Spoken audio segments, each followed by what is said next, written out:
Welcome, everyone. We have a new show here. We have a new format. We can actually see you now, finally.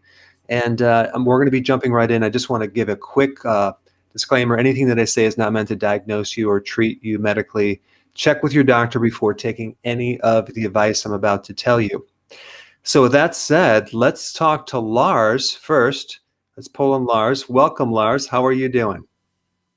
Dr. Berg, great to be here. You sounds like you're from Ireland.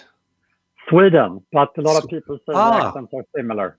Sweden, because I'm Swedish too. That's great. I've never been there, but that's awesome.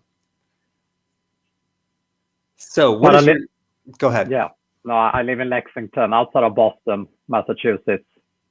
Oh, okay. Currently in Santa Barbara, just to get the whole picture. Oh, okay. Well, that makes total sense to me. So tell me, let's go ahead and ask me a question. Yeah, so I have been doing low carb for about 7 or 8 years now. And for me, it was never about weight. It was about getting more energy and having that energy more evenly distributed throughout the day. And so I've been doing that. And then for the past few years, 2 or 3 years or so, I've been also incorporating intermittent fasting and also some 24-hour up to 3-day water fast.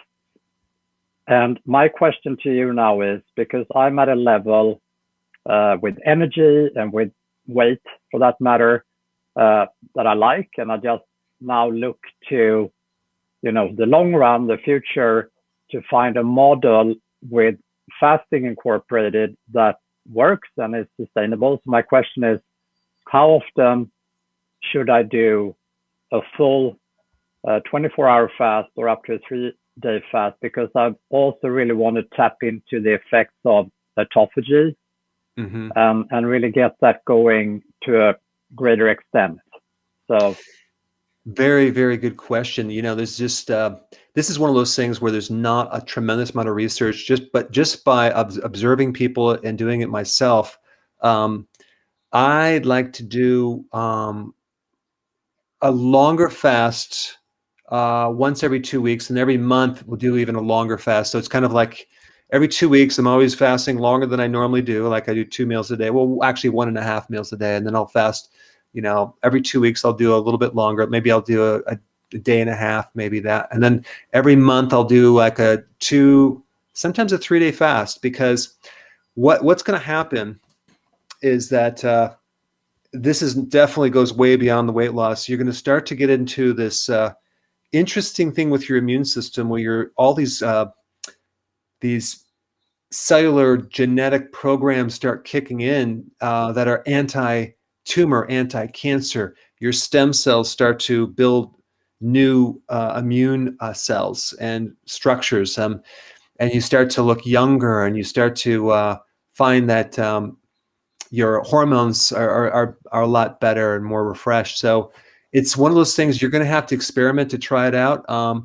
I'll just want to tell you, though, on the side note, there's a guy that I know who had stage 4 cancer, and he beat this thing with fasting. But what he did a 40-day fast, okay? Just right out of the gate, bam.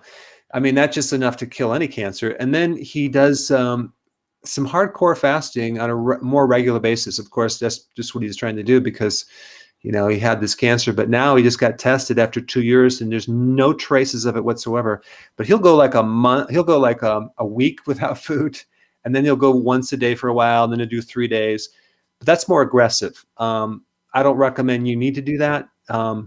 But it's one of those things you're just gonna have to experiment and see what your body does. But I think you're in for some amazing results over time. So yeah, that's awesome. Great. Thank you. Well done. Thanks. I appreciate it. Okay.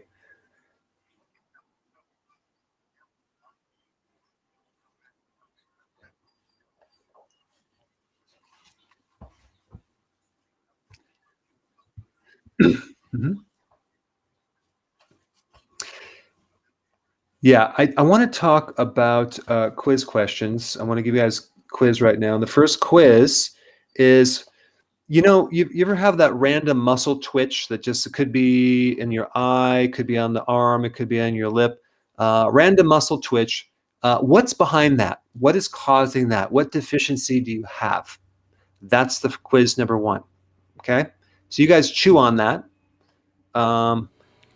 Okay, and then listen, this is so exciting, Doc. And by the way, got some wonderful callers lined up, and they are the inaugural group that is coming live on TV with Dr. Berg. So we're also excited about that. Why don't you choose another one, Doc, and we will bring them up.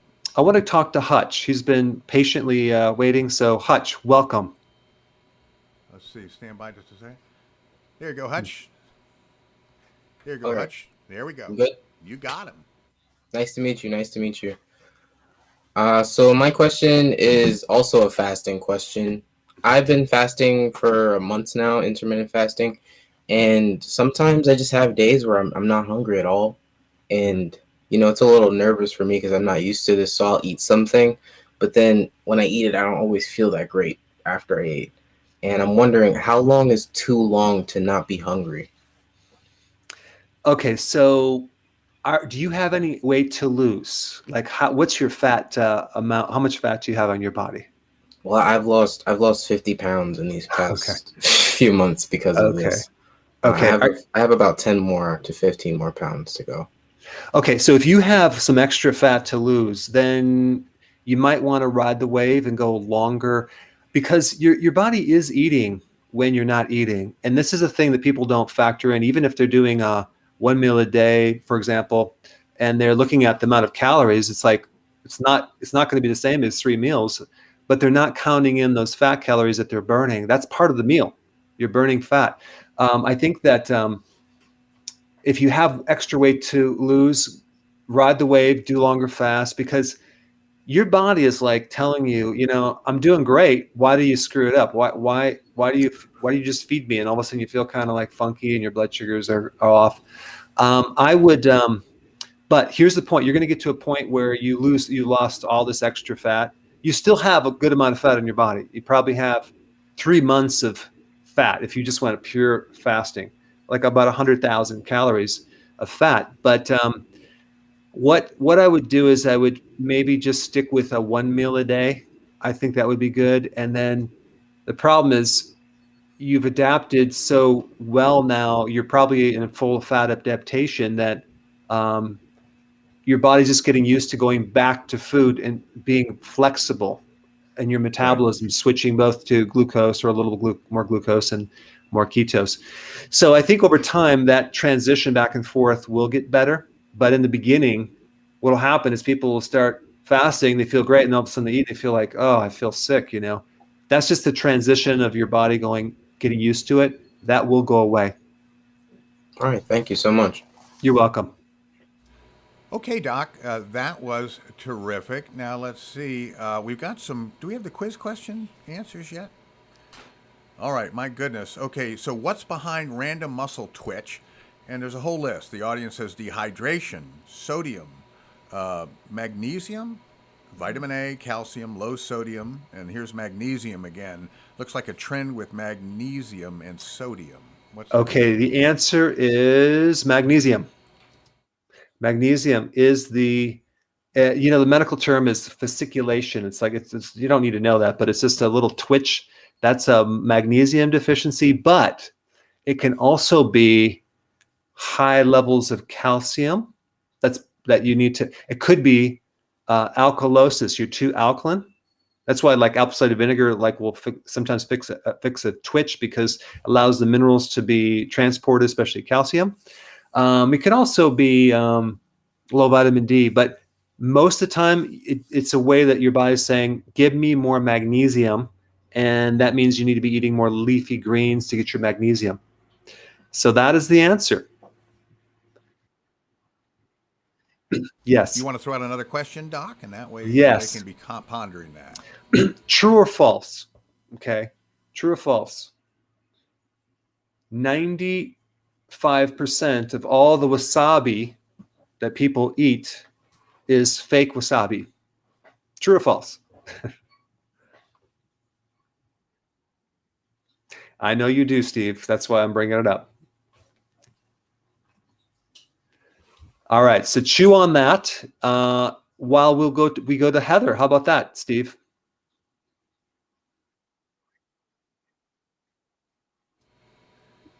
Okay. Hi, Heather. Hi, how are you? Great, thanks. So my question is, I've been doing keto since 2017 and intermittent fasting, and this year I just started getting into bodybuilding. And so I've been trying to figure out how to incorporate the keto and intermittent fasting with the bodybuilding, because sometimes I can just barely get through the workouts. I just feel really tired and exhausted. My carbs are around 20 to 30, and so I'm just trying to figure out how to balance it all. Okay. So I think this is very important, because if you want to maintain or even grow muscle, it's the stimulation of the muscle with the factor of intensity. You want to keep your intensity high. So if you can't keep your intensity high, then that just tells us we need to tweak your plan. So number one, are you consuming nutritional yeast or any B vitamins? Yes, I eat nutritional yeast every day. Okay. Are you doing electrolytes? I'll drink mineral water and I'll put some extra salt in sometimes, but that's Okay. probably about it. Are you doing at least a teaspoon of salt a day, sea salt?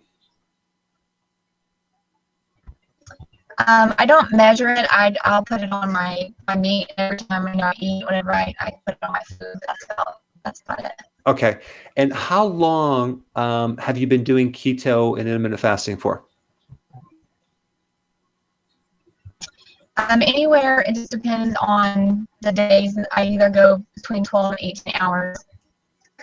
I'm in maintenance, so I don't fast that long. I mean, like, how long have you been doing it for? Like some months or weeks or years? Oh, years. Okay. Okay, so you want to experiment with a couple things. You may want to do two things, but do it separately, one at a time. One thing is eat more protein. Just add more protein to your meals. I mean, whatever you're doing, just add that and see if that handles your energy. What that's going to do, it's going to not just provide the replacement of your amino acids, it's going to also give you a little insulin because you're eating more protein. And that just might help you a little bit. Now, then compare that, go back to your other protein, compare that with going up with the carbs to keep your carbs maybe at 40 or even 50 grams. So you're adding maybe some berries, something like that, and see if that handles it. One of those should be helpful. There's always other things you can do, like you can take coenzyme Q10. You can take things like D-ribose, which is a kind of a sugar that won't affect your sugars, but it's good for people that do bodybuilding or weights that want to just have more energy.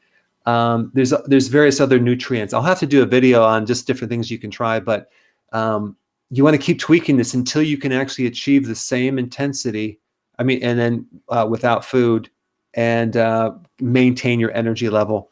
I think too that you should probably I would look at the quality of the foods. I'm sure you're doing it perfectly, but there's always areas that you can improve, like more nutrient dense foods, like for example, organ meats or shellfish, things like that. That will always help you as well. All right. Good question. Thanks, Heather. That was great. And by the way, we got some answers back in. How many people are getting ripped off with wasabi? Well, 95% of them think that they're getting ripped off and that it's fake. And I'm just heartbroken because I gobble the stuff at the local Asian joint. So what's the deal with that? I mean, I guess they're right? Yeah, 95% of all the wasabi is not even wasabi. It's horseradish and mustard and maybe some green food coloring with some spinach juice. Because wasabi is extremely expensive. It's normally served in Japan. You can find it in specialty restaurants and stores, but typically you're not going to see it. You're getting something other than real wasabi. Real wasabi is like it comes with on a root and you have to grate it because it peaks in like 1 minute. It has like 3,000 times the phytonutrients in cabbage. It's like a seriously high phytonutrient product. It's great for anti-cancer. But, the alternative to the regular wasabi that's pretty spicy too. And so it's not bad. It's actually good for you, but it's not the true wasabi, Steve. And I know all these years now you're disappointed, you're let down, but I think you'll have to just get over it. My first experience with wasabi, I was at a Sheraton at LAX, and I wanted to act sophisticated. And a friend of mine had me for lunch, and I saw a big glob of wasabi. I'd never had sushi before, and I thought it was, it looked good. It looked like green tea ice cream or something. And, I want to look sophisticated, so I fired a huge chunk into my mouth and just about launched off the bar stool, much to the delight of my guy that thought that, I was a knucklehead. So anyway, but I've learned to use it sparingly with a little soy sauce and some ginger, and it's just some great stuff. But I am heartbroken, as I said, that, I got faked out. I tell you what, we've got Margaret, who's been waiting patiently, and let me take her off mute just a moment, Doc. And she's on. Okay. Hi, Margaret. Hey, you're no longer in your car. You're actually here. Can't hear you yet, Margaret. Go ahead. All right, Margaret, you have to take yourself off mute. Still low. Yeah. Yeah, she's off mute. Let me see if I can bring her back. Stand by just a moment. Margaret, go ahead and talk to her, Dr. Berg. Let's see if she hears us. Can you hear me now, Margaret? Can you hear me, Steve? Oh, I can't hear you for some reason. We'll have to fix that.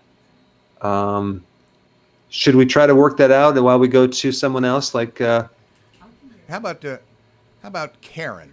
Let's go to Karen. Let's go to Karen. Stand by. Let me take her off mute here. Oh, she's off mute. Go ahead, Karen. Hi, Karen.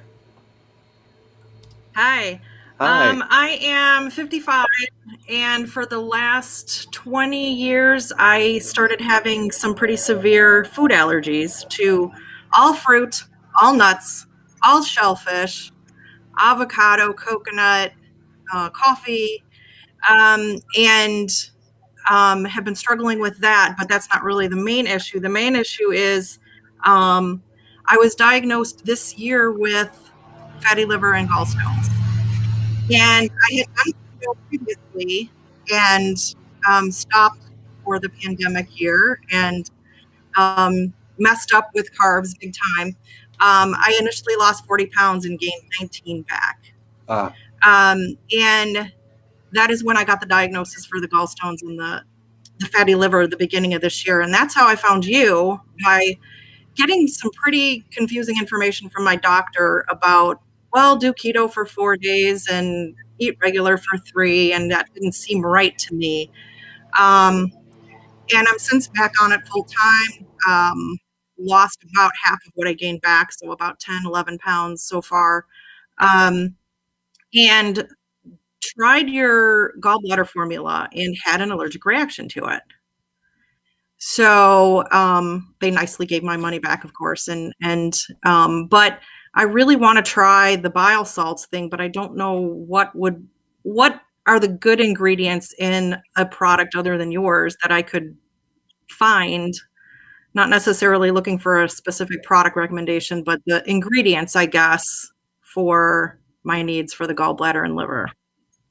Good question. I think the thing with mine is I have many different things in there to handle different parts of the digestion. So maybe you just try something that's just straight purified bile salts, and see if that doesn't help you. You shouldn't be allergic to that unless there's some allergy to the capsule. So that should be okay. But definitely I'm interested in making sure that you see results with this because we have to fix this problem. But yeah, if you have a fatty liver, if you have gallstones, you need more bile salts. You need to be taking, just a good amount of that. The other thing that you could take is choline, because choline is inside bile salts, and the choline will also help it'll make you feel better as well. I think you'll like that as well. The other thing to help you with allergies in general is really chime in on more fasting. Go as long as you can, do prolonged fasting, really work on that, because you could find over time your immune system will switch to the point where you have less and less allergies, to the point, hopefully a point where you have no more allergies again, because allergies stem from the gut. That's where they really come from. And so we have to clean out the pipe and not eat. It takes sometimes 36 hours to completely empty out your colon, and then you're actually have like this. Your digestive system can finally just go, oh, thank you, I can relax and I can heal. So if you could work on that, that would be awesome. But I think you need the purified bile salts. You could also add in there a type of purified bile salt called TUDCA. TUDCA, TUDCA. And yeah, I've heard you mention that one before. So that's a good one. When I look these things up, there's a lot of other ingredients in these products, and something doesn't just say bile salts. It's got all this other stuff, and that's the confusion for me. There are a couple out there that I know of that, and I don't have the brand names, but that just are purified bile salts. There are, so you have to dig deep. But you're right. With you have to just do like single ingredient type stuff. Okay, Doc. Well, that's great. Well, thanks so much. Sleep aid. Sleep aid. I want to just catch what she said about the sleep aid real quick. Oh my goodness. Hang on just a second. Let's bring her back up just a moment. Let me unmute her. Karen, you mentioned something about sleep aid. Go ahead. I do take your sleep aid product, and I was wondering if that's enough choline, because you were saying choline would be a good. Because I know that's in there. Yeah, there's not enough for what you need. Like what you want to do is have the benefit of taking the fat off the liver. So you're going to need a lot more of that, and only choline. So just get a product that's just choline and start taking maybe double or triple the dosage, and it's not toxic at all, and it'll actually really help a fatty liver. It makes up bile salts. It's kind of like taking bile salts, but you're taking a version of it. It's actually lemony, so it's very tart. People that crave lemons, they really need choline, but choline is really good for the liver and good for stones. Okay, thank you. Okay, you're welcome. Okay, so Fatma has been waiting patiently, and she disappeared for a second. So let me bring her up just a minute. She's smiling, so I think she's excited to go on with you just a minute. Fatma, you're on the air with Dr. Berg. Hi, Fatma. Hi, Dr. Berg. How are you? Great, thanks. My question today is not for me, it's for my husband. I'm doing keto for 4 months now. Losing good weight until now. Everything I wanted, I found it in your videos. So thank you for your videos. It's for my husband. My husband has been facing this ulcer in his mouth, and it takes like months until it goes. During this month, another comes. So he has facing this for 4 years now. That's made him way overweight. So I'm not sure, but I wanted to ask you if keto can help him or about this issue. Did you see my videos on the simplex? I mean, I'm not simplex. It's the virus. What is it? The simplex virus. Did you see that video on that yet with canker sores? Herpes, simplex. Okay. No, I didn't. Yeah, have him watch that, because there's a couple remedies that he should do. He definitely needs a lot of zinc to put that virus back in remission. It's a virus, and it comes out during stress mode. Is he experiencing any stress ever in his life? That was a sarcastic question. It started when we moved to Canada, so I think that. Okay. It's a new life and a new thing. So. It's anytime you have viruses that come out of remission, especially herpes or shingles, 99.99999% of the time, it's stress related. So whatever he can do to improve that stress, whatever he has to do to change the environment, if it's a personality involved, no longer associate with that person, that's going to be a huge, huge thing to put that thing back in remission, because it's really hard to kill the virus other than do long-term fasting, which will help. But I'm not going to say it's going to completely get rid of the virus. But yeah, that's really what I'm going to recommend. Okay, Fatma? Thank you very much. Thank you. Okay, that was just wonderful. Glad we got Fatma back. And also, how about another quiz question? Do you have any more for us, Doc? Sure. Okay, so here's a question, guys. What is the first symptom of a salt deficiency? What's the first symptom that you would get if you're deficient in salt? What symptom do you get if you're deficient in salt? And our wonderful assistant is writing that down. And audience, let us have it. The audience is really participating great. We're getting hundreds of answers back, or tens at least, so that's terrific. And Doc, you've got a bunch of new videos each week. Do you want to talk about that? Do you have that handy? If not, sure. Yeah. I'm just looking through all my notes. If you guys want to see, I take tons of notes every day. I research and I just do videos. So let's see. I just did a video on. I didn't release any of these, by the way. It's like this concept of you need to eat more to lose weight. It's the biggest myth. It doesn't even make sense to me. So we'll talk about that. Also, I did one on bile acid therapy for cholesterol. Interesting one.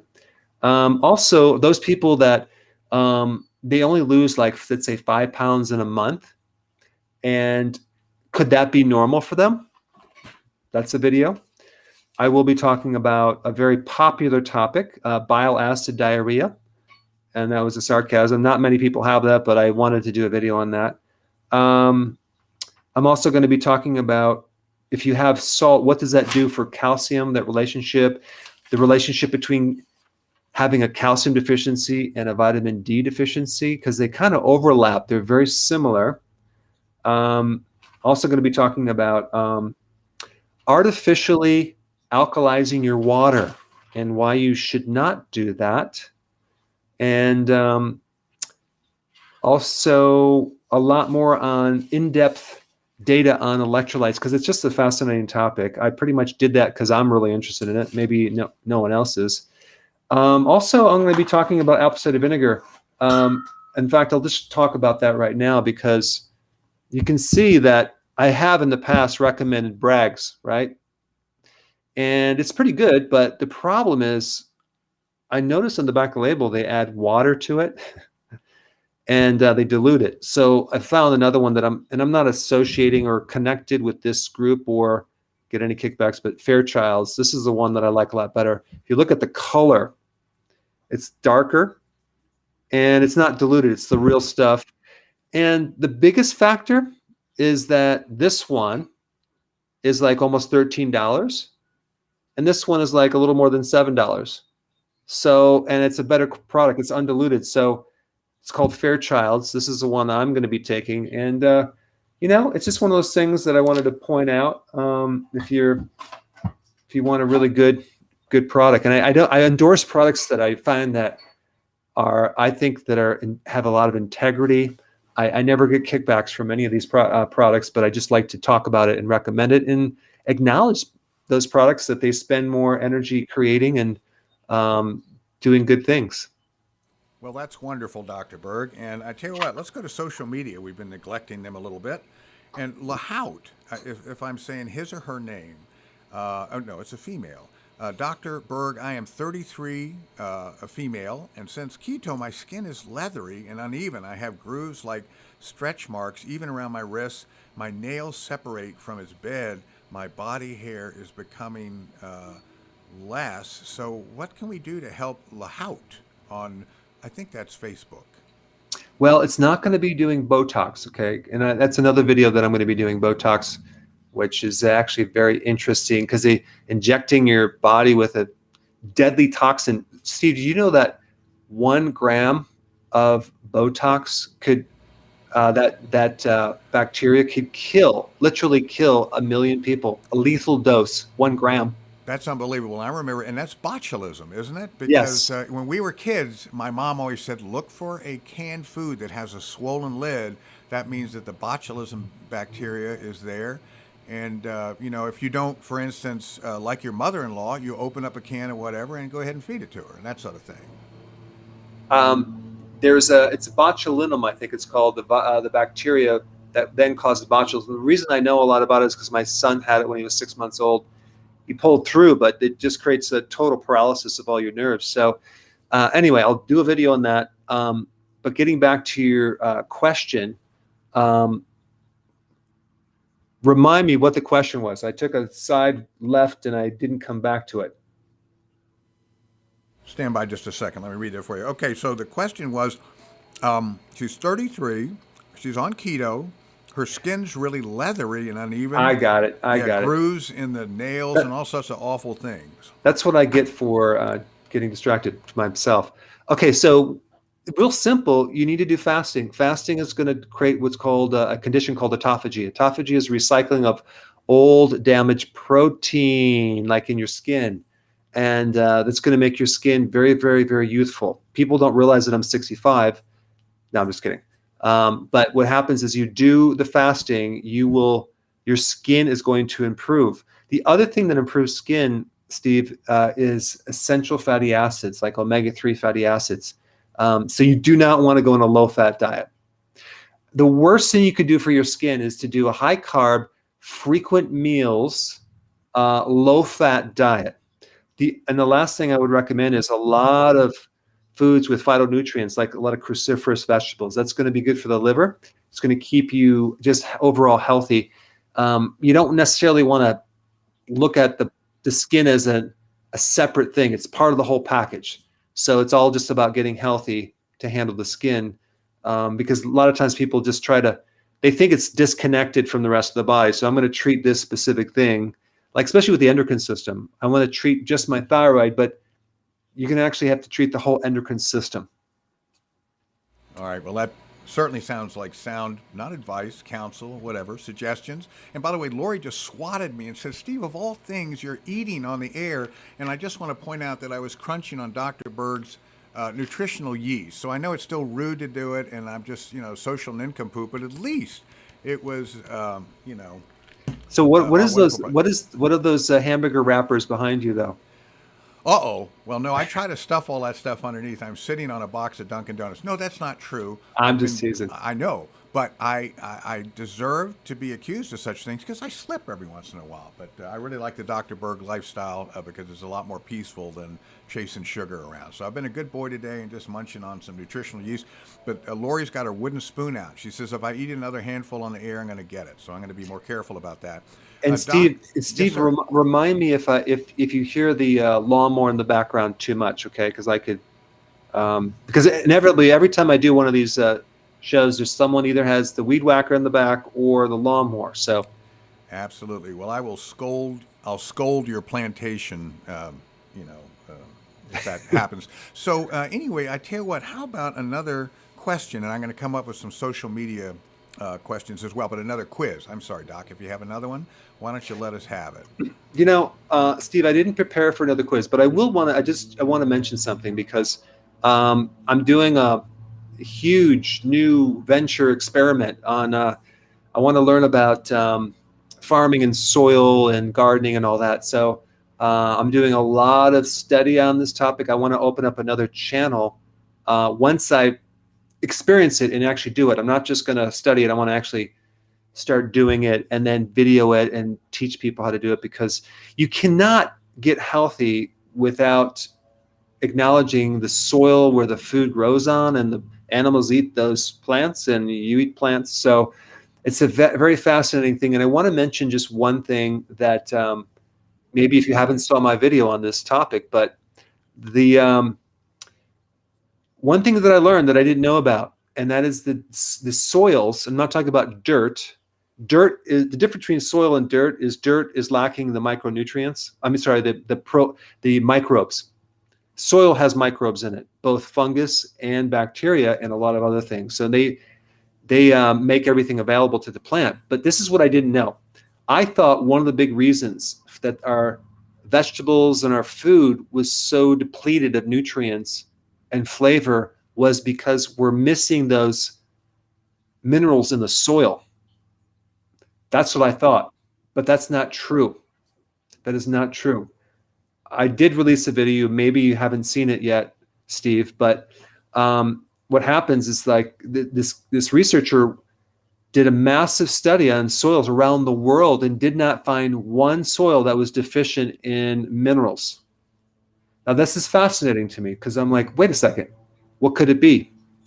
Well, it has to do with the available nutrients, because the clays and the other rocks and the pebbles and the sand are locking up the minerals, and they're not going to be available unless you have the right ratios of fungus and bacteria. You need a 1-to-1 ratio. So I've been testing my soils where I'm living, and I'm finding that wow, we have very little fungal counts. I didn't realize how important that was, because they build the acids that help dissolve the rocks and absorb the minerals to make the plants healthy. And it just so happens, like in Italy, if you go to Italy, the tomatoes are just off the chart. Same thing with France.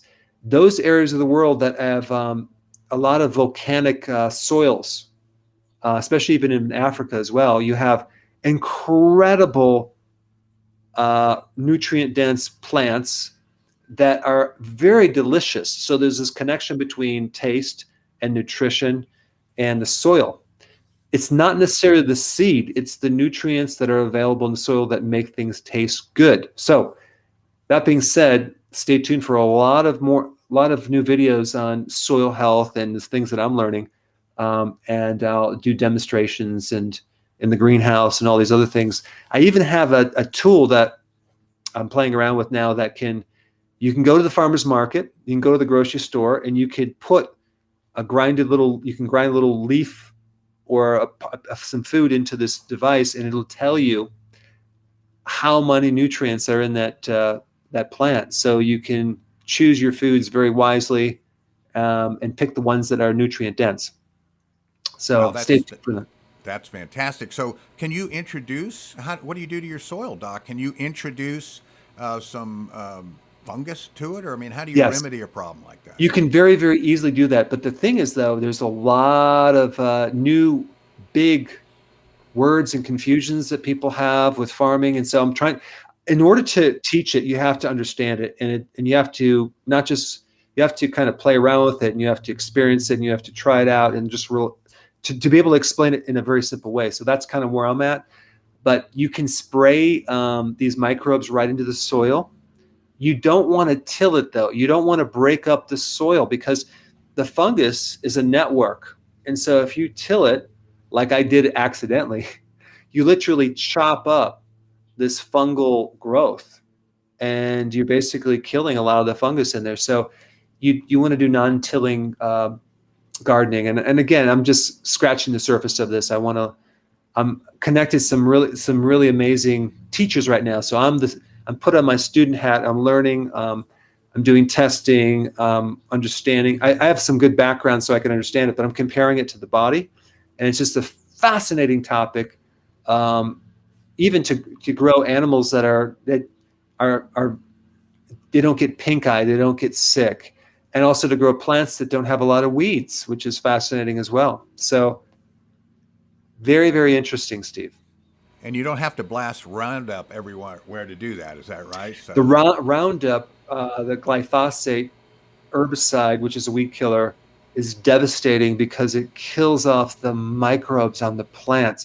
So now you have to put the NPK, those 3 minerals, and just put in the soil to kind of give a jump start to the plant. But you're not doing the trace minerals. You're not doing the microbes. So you really don't even tap into the soil's nutrients. So unfortunately, a lot of farmers are stuck in this catch-22 because they have to make a living. But there is a way to do it. And stay tuned for more videos on this topic, because I really want to dive right in and do a whole new channel on it, because it's a fascinating topic, and everyone should have a little garden in their backyard. All right, that's fantastic news. I just got swatted again. I ate a few more nutritional yeast. I just can't stay away from it. How about if we go to social media and find out what everyone wants to know there? So this is all on YouTube, this string.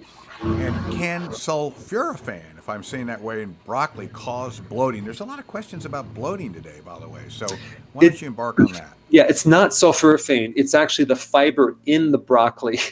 If I consume broccoli, it'll tear me up. Broccoli is one of those vegetables that is very hard to digest for certain people, including myself. So I can do cabbage all day long, but not broccoli. But it's the fiber. And so find the vegetables that you can digest. And if you can't digest very many, then you're going to have to be a carnivore for a while, because you have a leaky gut and there's damage in the gut that then causes these phytonutrients from plants too to just tear you up, as well as the fibers that then the microbes have a difficult time digesting. So there's a lot of plant chemicals that can tear you up, but also the fiber can also irritate your colon as well. So this is why sometimes like the wheatgrass juice powder seems to help people, because sometimes they can it's without the fiber, so they can take that. It helps heal the lining of the skin so they don't have a problem. Other times they need to avoid all vegetables. So it's more rare, but it can happen. The thing that they can soothe the gut is when they consume animal fats. Animal fats don't tend to irritate the gut at all. In fact, they thrive on it. They do good on it without the irritation. So thus the carnivore diet. Okay, well, let's stick with bloating if we can. It's real popular. Yeah. So Dugella? Oh, good. Degay, I'm just butchering her name, but this wonderful woman wants to know if a probiotic supplement can help her with bloating. So how does that fit? Yes. You I don't talk enough about probiotics, but yes, like my wife, she'll take our probiotic before she eats the salad and she gets no bloating. So think about this. You have the microbes that are able to take care of the fiber. You can't digest the fiber, but the microbes do. Well, why not give your gut more microbes, and so it can deal with the fiber and help to break down this. These microbes are fascinating as they work. They live in our bodies and they help us. They help us break down through the process of enzyme release fibers, and they eat the fiber, not us. So they get fat and fiber, and we don't.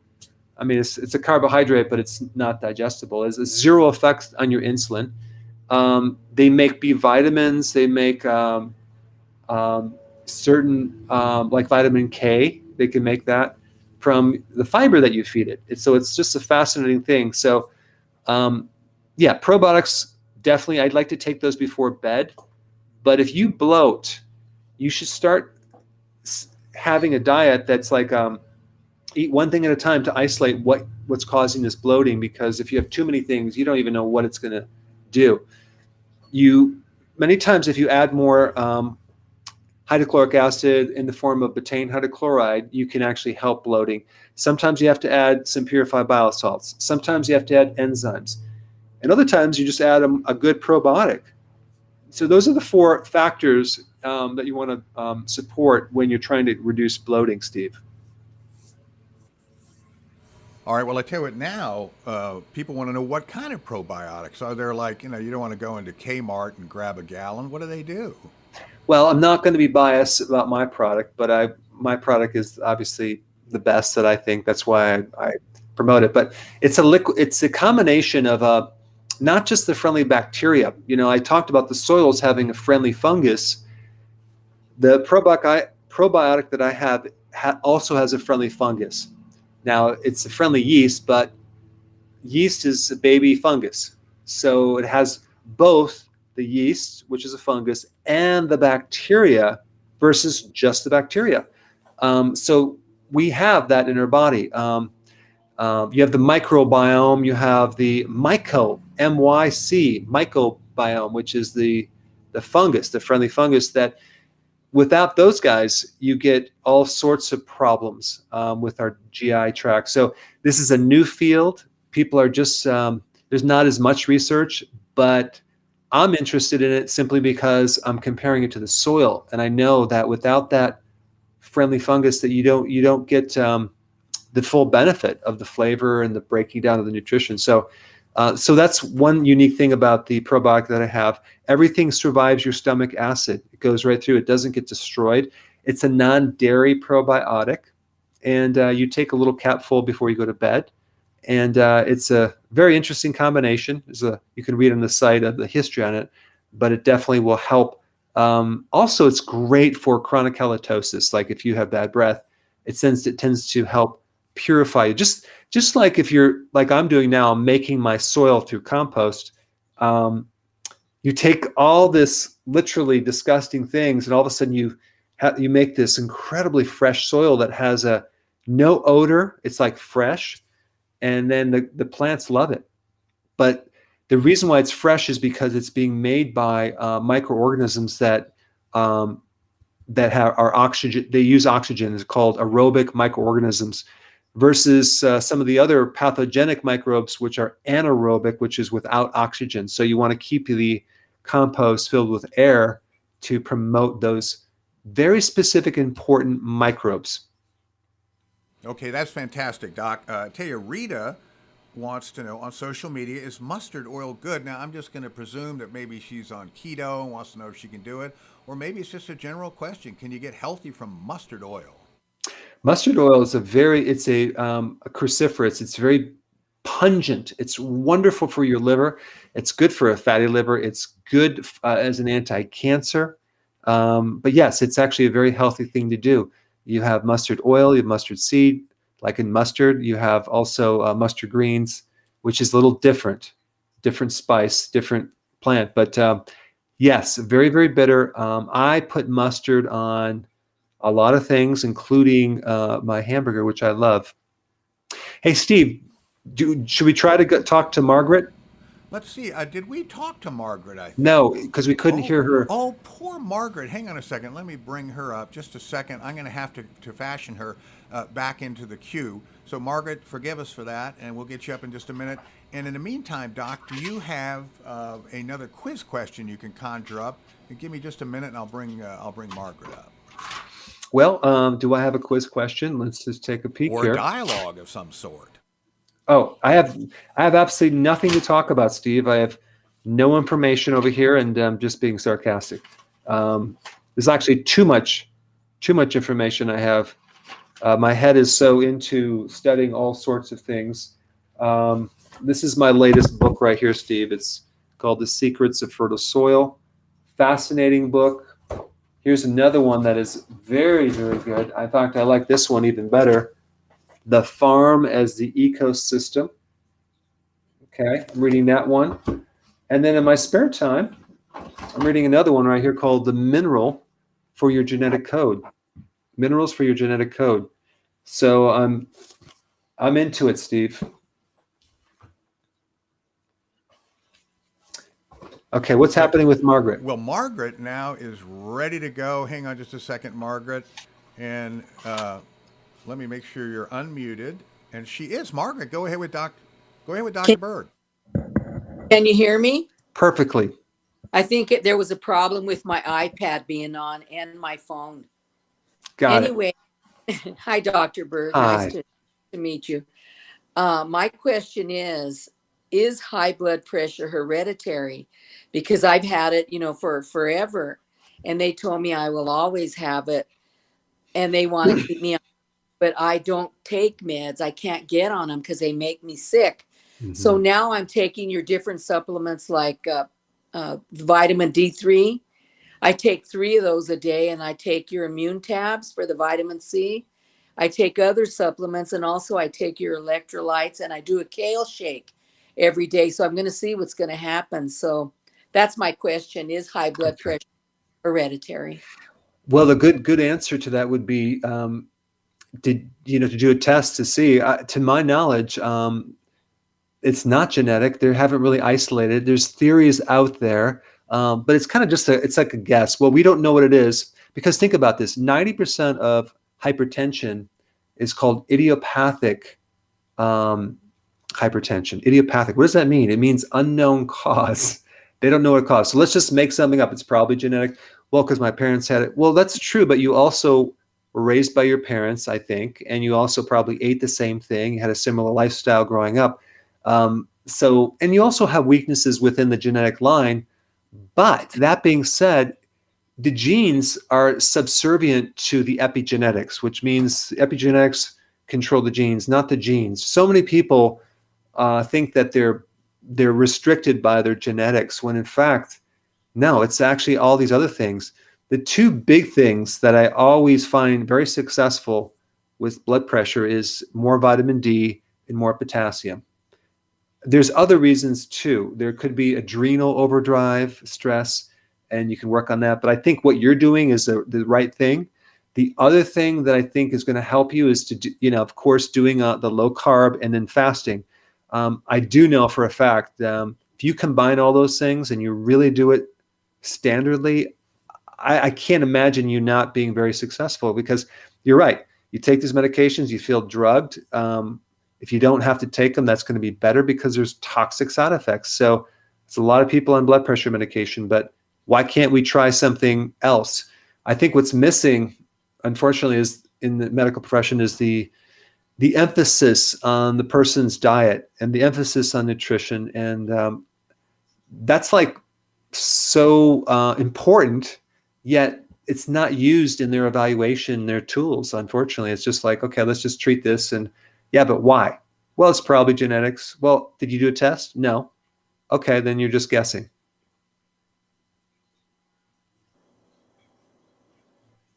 So you're welcome. All right. All right, Dr. Berg, I tell you what, we never answered your question about what symptom do you get when you're low on salt. So let's answer it. You Okay. get dizzy, for one. You get fatigued. You get headache, cramping, thirst, vertigo, heart palpitations, had those. Feel weak, I think we said that. Ooh, diarrhea, and cold feet and hands, a terrible litany of issues. Does that make sense? Yes, it does make sense. But what's interesting is it tells me that the people on social media, I just assume that everyone's watching all of my videos, but I don't think they are, because I just released a video on this. So the answer is weakness. That's the first symptom you're going to notice when you're deficient in salt. You're going to feel weak, because you need the sodium as a part of the sodium-potassium pump, which is involved in all the cells that give it its voltage, as electrical, like your cells are like a battery. So if you don't have the battery charged, you're going to feel drained. You're going to feel weak. You're going to feel tired. So even more than, there's a difference between weakness and tired, but you'll feel weak. You'll go upstairs and you're like, wow, I just don't have the spring in my step.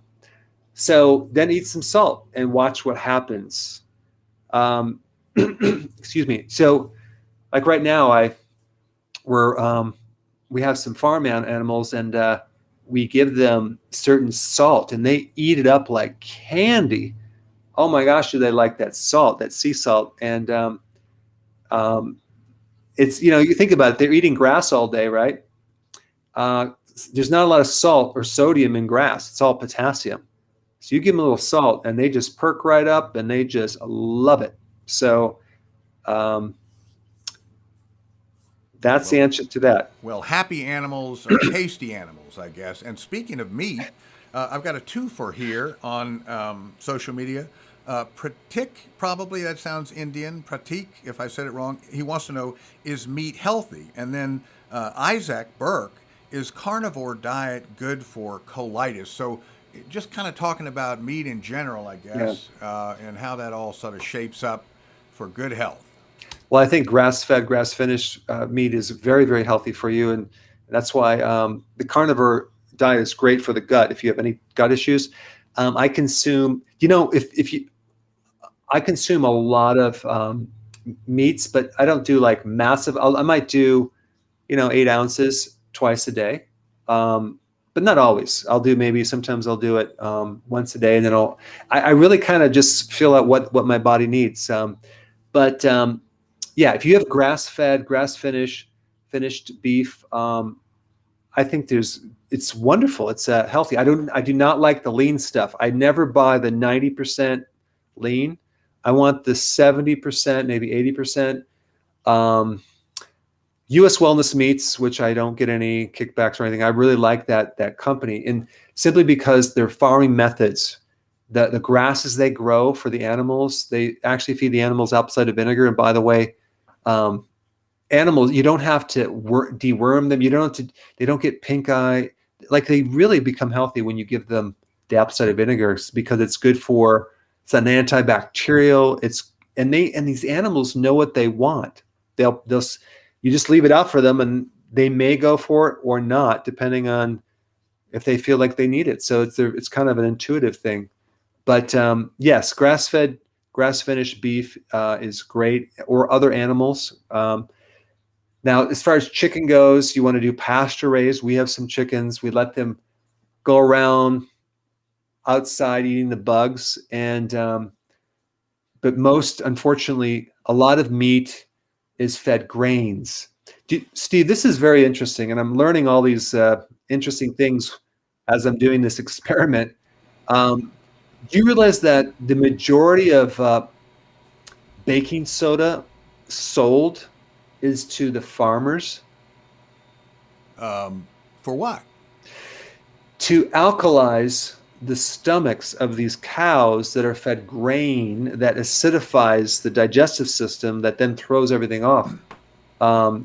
So that's actually very, very interesting that you have to, all that baking soda to give these animals. So that's a problem with grains. Grains are not good for a cow. And unfortunately, that's what we raise these animals on. And it just creates a whole series of problems. And grass is not grain, right? I mean, just for the... No, grass is the leaf. It's not the seed. It's not natural for an animal just to live on seeds. It's not healthy.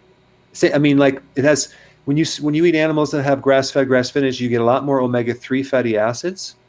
Now, that plant has a precursor to the omega-3 that then it converts it to the omega-3, and then you eat the animal and you actually get the omega-3. This is why, wild-caught fish, salmon, fatty fish, grass-fed animals, pasture-raised, chicken eggs are always the best. So, yeah, it's just it's interesting. Very interesting experiment here. Well, you know what else is the best, Doc, is our inaugural show starring Hutch and Lars and Margaret and Heather. And Fatma jumped off, but we're so excited for the courage for them to come and display themselves to the world. And I hope they all had fun. And Margaret's clapping, and Heather looks delighted. Lars is my new Swedish BFF, and Hutch is holding down New York City. So these guys are the stars of the day, and we're always striving, or Dr. Berg is putting out the word that we want to be able to serve the viewers as best we can, and give them the best experience. So we're going to continue to expand on this, and look on drberg.com for more instructions on exactly how you can participate. And if you were one of the ones that was chosen, we're going to put you at the top of the list next week, so we won't forget about you. But the old phone system, we've sort of turned that in for the new technology of the future. And with that, Doc, why don't you close on everything? Once again, thanks to all you folks. It was just a delight to have you on. You make the show. Without social media and without the people calling, or in this case, in video, we ain't got nothing.